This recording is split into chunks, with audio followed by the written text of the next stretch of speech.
In today's video, I'm going to teach you how to create a user account in Google Workspace, a process that should take up just about 5 minutes.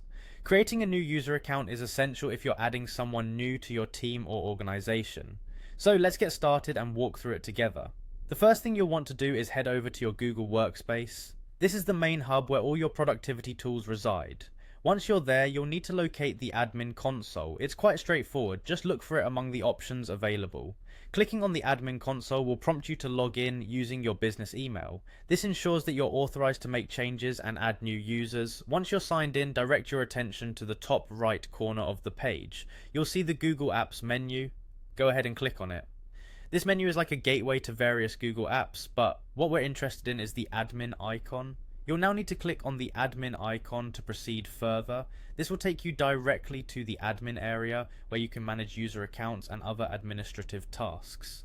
Next, you're going to navigate to the directory. This is essentially a list or a database of all the users already in your system.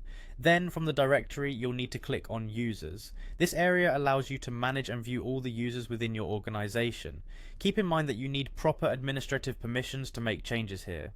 Now you'll arrive at the pivotal step of adding a new user. Look for the option or button that says add new user. It should be prominently displayed.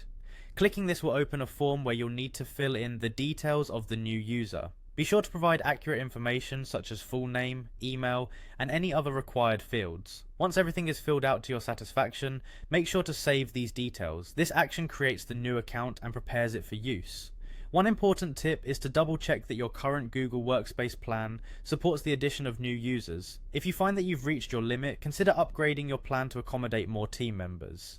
And that's it. You've just successfully added a new user account in Google Workspace. It's a simple process, but it's critical for keeping your organization running smoothly with everyone connected and ready to collaborate.